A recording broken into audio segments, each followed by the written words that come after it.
It's a very interesting matchup. These players have both been playing a lot, both going to the same areas a lot, playing against each other a decent amount. I believe that most of the time, Frost has been taking these sets. So they've played a few times, I guess, at Vortex. I believe they played some at Vortex and at Esports Arena. Okay, cool.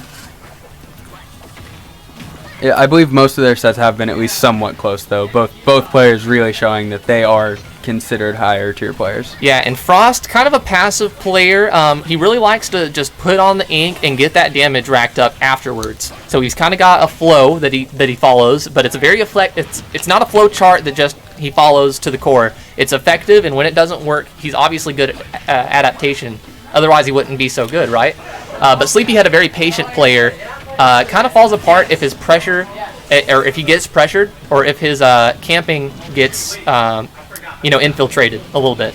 Yeah, and a very nice roller just done by Spark to get that really early kill on the Ivysaur for Sleepyhead. Another thing with Sleepyhead is that he very much does prefer the Ivysaur over most of the other Pokemon, shown by the fact that he literally started Ivysaur this game. Oh yeah, Squirtle. Well, I think he did start Squirtle actually. He started Ivysaur. He started Ivysaur. Well, he switched to Squirtle pretty early on then, because he was playing Squirtle for a little bit when they were both at kind of 30% on their first stock, but he loves Ivysaur the most for sure, because that's the character where he can lay back the most.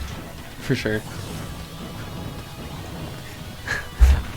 So far, Frost seems to be starting out this game very in a really nice lead. Yeah, I think that Frost probably knows this matchup decent, and so far, Sleepyhead has not been able to rely on his Ivysaur. It looks like his Ivysaur is just getting pressured too hard by Inkling.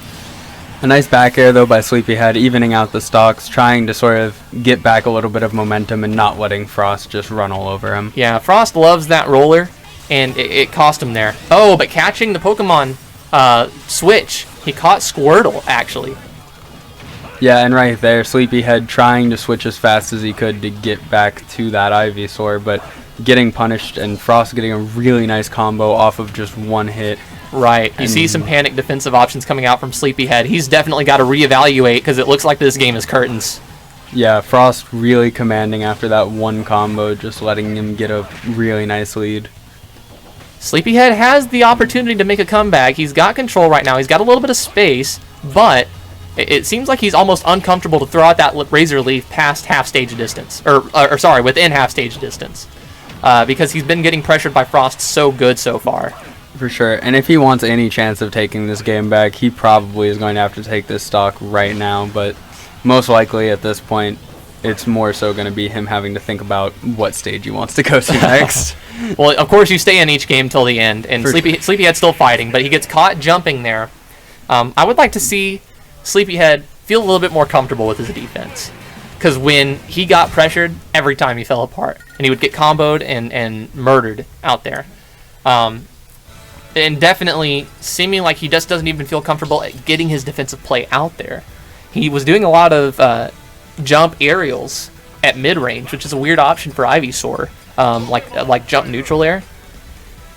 I think you would want to get the opponent a little closer to you. So he's definitely got some adaptations to make. For sure. And in this game, Sleepyhead deciding to start with Ivysaur, most likely partially because of the fact that they are starting on Yoshi's Story, which is a really good stage for Ivysaur. Yeah, he can camp under the platforms a little bit, keep some up air combos going with these platforms.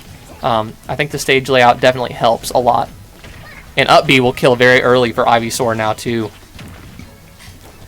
For sure. It's a very interesting, it's a very good stage for Ivysaur, really allowing him to sort of control the space of the stage a lot better than on a larger stage like PS2. Yeah, and you see Sleepyhead just does not feel comfortable using Razor Leaf in this matchup, which is strange. A lot of the time, since I've been seeing Sleepyhead's play, I've noticed that he really feels comfortable at using that Razor Leaf and kind of just staying back. But it seems he doesn't throw it out very much against Frost, and when he does, he gets punished for it. For sure. It's most likely something about this matchup that he feels as if, for some reason, Inkling is able to punish that Razor Leaf a lot better than most other characters are. It's definitely the maneuverability. Inkling's movement, Inkling's speed to just kind of weave in and out. It's got to be it. And now, Sleepyhead a stock down, and Frost getting off some combos. If he feels this uncomfortable with Ivysaur, I might consider switching to Squirtle in the early percents. make yourself a harder target so Inkling doesn't get all those combos for free. For sure. I think Frost is really taking advantage of the fact that Sleepyhead likes to use Ivysaur a lot and getting those essentially free combos where he might not normally be able to against a smaller target. That's right. And he just had to eat that. He tried to re-grab ledge, and Frost could charge that all day. For sure. Frost definitely taking this game into a commanding spot, but Sleepyhead getting a nice F smash read, taking that stock and sort of trying to get that initial start of a comeback. Yeah, he just had to make a call out right there. You know, when you're this far behind, sometimes you've got to make that kind of call out, even if it's risky. For sure, and he's going to probably have to make another one of those to get this back to a more even game, which will be very, very difficult with Frost in such a lead right now. That's right. And Sleepyhead overextending on some combos, eating some damage for it. Frost, though, I mean, he's just played super safe. And Sleepyhead does not seem to know how to deal with that gun, splatter gun. For sure, and a nice edge guard scenario. Nope. Both just getting back onto stage without too much difficulty. Sleepyhead trying to get that down air sort of to even out the stocks and just give him a chance at getting back. A nice down throw up air combo getting confirmed. He's feeling himself a little bit more now, just a little bit. He's still got a long way to go, and I think Frost, if he just lands one good up air above a platform, oh, the bomb! Not quite, but he's going to be too far to make it back. Maybe if he jumped inside B, that would have been it. That would be the only way he could have potentially gotten back. Yeah, it's a tough loss for Sleepyhead. Very commanding leads in both games by Frost, just general overall control.